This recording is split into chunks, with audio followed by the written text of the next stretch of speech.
Hello everyone.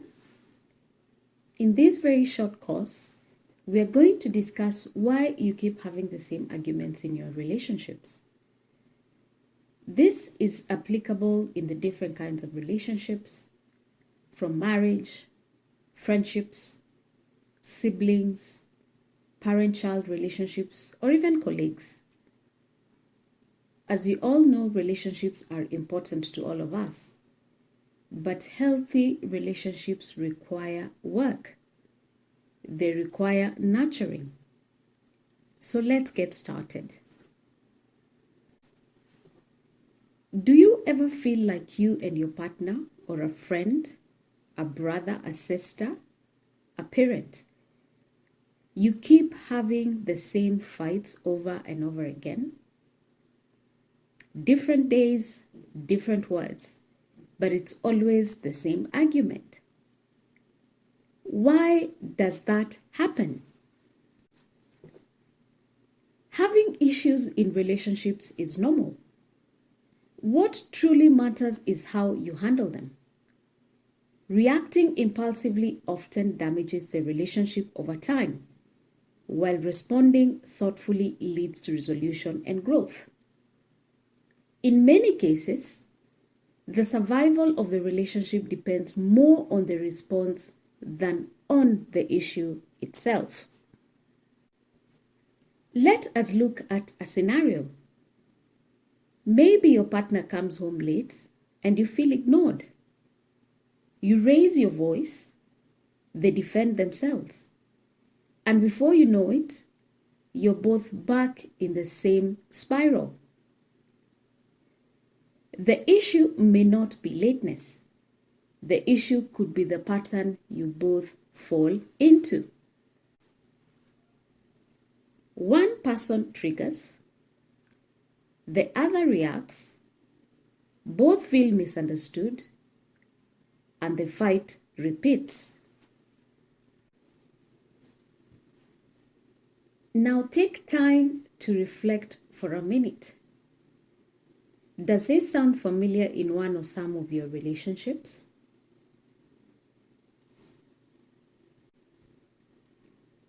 Most of us think the other person is the problem. But the truth is, what really fuels the repeat cycle is our automatic reaction. When you're unaware of your emotional trigger, you react in the same way every time, which leads to the same outcome. So to put it simply, it's not just what your partner does, or your brother, your friend, your sister, a parent. It's also how you respond that keeps the argument alive and keeps the cycles alive. So where do some of these emotional triggers come from? What is the hidden cause? Arguments are rarely about the surface issue. They often mask deeper unaddressed emotional needs. It's not about the dishes. It's not about the forgotten birthday. It's about feeling undervalued. So please note, these deeply rooted emotional triggers fuel the cycle of repetitive arguments, making it impossible to resolve the actual conflict. And that there is what causes the cycle, because the real issue has not yet been addressed. So this is an example of what we call surface issues, and then below that we have the contributing factors. So the surface issue, which you could actually pick from a friend, a colleague, it could be the anger. There's a situation and then there's anger. At home, a conflict could start because of dishes, because of some duties that were neglected, which may result in some sort of violence. Why? A birthday, somebody forgot their partner's birthday. Or it could be the example we gave earlier, which was lateness. But underneath, we are seeing that there are some contributing factors that are yet to be expressed. And for most of us, we are very unconscious about those issues. And as you can see from the diagram, it could be an issue to do with low self-esteem, a past trauma that hasn't been addressed, the shadow, as Carl Jung talked about, fear. We have desires that have not been expressed. We have secrets that are keeping us in a space of shame and guilt. We have unmet expectations that we expect other people to know before we express them, which is impossible. You have to express your expectation. If you don't express that expectation, then it means it's going to go unmet. Then we have unresolved issues. Because every time you have a surface issue that is not really addressed, then ultimately you're going to get a pileup of unresolved issues. And from there, you have people feeling undervalued, you have partners feeling unappreciated, you have children or sons and daughters who feel their parents don't even see them, they don't feel important, and they feel completely dismissed. So briefly, let us look at what we call the loop of repeated fights or repeated cycle, because this is a cycle that is applicable in whichever kind of situation. As we mentioned earlier, it starts with a situation. So somebody is triggered. So one person feels hurt or provoked, often by a familiar word or action, or a situation that keeps repeating itself. From there, you get a defensive reaction. The other person instinctively reacts, defending themselves rather than choosing to listen. Number 3, you both feel misunderstood, or the parties involved both feel misunderstood. So both feel unheard and unseen, creating a deeper emotional gap. And finally, you have your repeat cycle.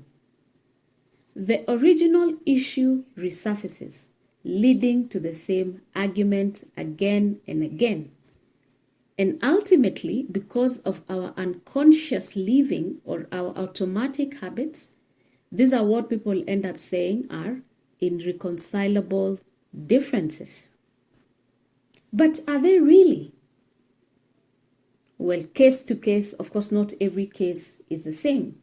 And that is why whenever we are dealing with issues to do with relationships, we have to be very, very intentional.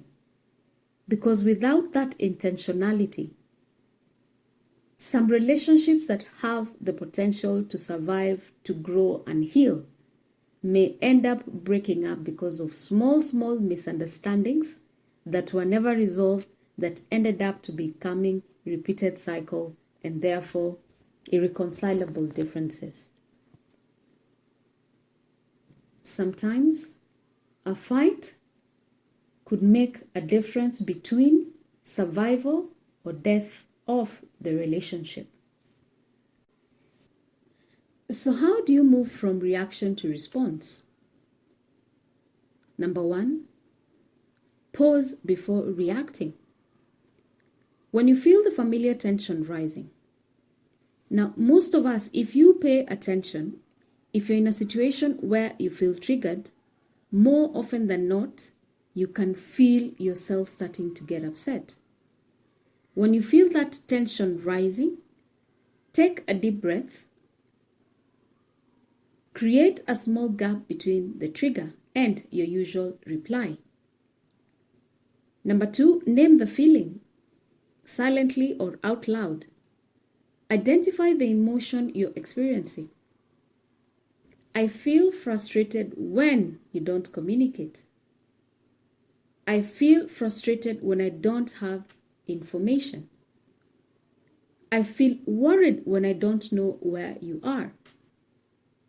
So the rephrasing of that by naming what you're feeling is very different from when you say, you don't call. You don't pick up the calls. You.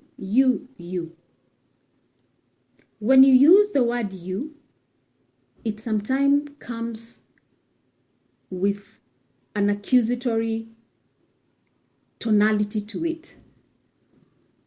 So the moment a person gets to hear you, that means you're already accusing them.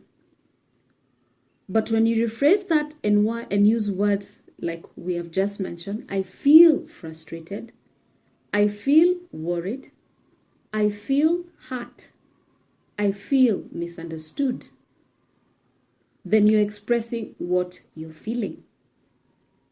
Number 3, choose a calmer response. With awareness of your emotion, you can choose an intentional, constructive response. And I'll repeat that. With underline awareness of your emotion, you can choose an intentional, constructive response rather than an automatic defensive reaction. That in itself could determine whether you're building a very healthy relationship or you're starting to build or you're continuing to build an unhealthy relationship. So this week, you could try it. You could try this practical exercise. And your challenge will be, if you find you're in a situation which you could consider triggering, notice when an argument starts to repeat its pattern. Or you've already identified that there's a relationship where you keep repeating this pattern, then this is the opportunity to apply a new technique and see whether the outcome is going to be different. So notice when an argument starts to repeat its pattern. When you feel triggered, again, pause and take a breath. Before speaking, name what you feel. I feel unheard.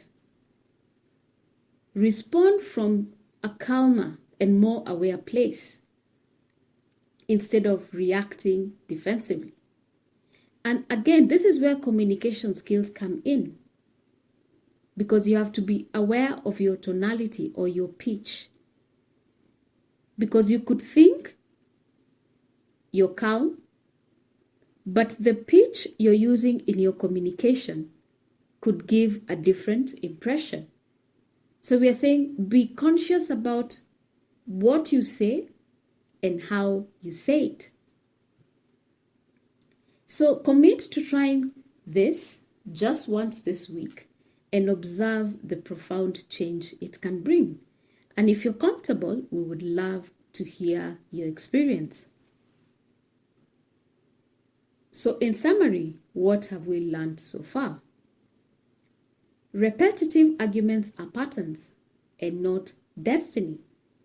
So what that means is that you can change your destiny. 2, these patterns can be changed with awareness and practice. 3, small shifts in your approach can create big changes in your relationship. And then finally, remember, every conscious step you take transforms your connection. Sometimes it is the simplest of solutions can help solve the biggest problems in our lives. So thank you so much for your time. We really appreciate that you took time to listen to us. And if this session has helped you, make sure you practice everything you have learned and also share it with somebody who might need it. So for more practical trainings, please subscribe to our channel, and we will endeavor to continue sharing with you small tips on how you can become more self-aware. Until the next time, I am your facilitator, Jessie, and looking forward to meeting you here the next time. Please make sure you share your comments, and we wish you all happy and healthy relationships.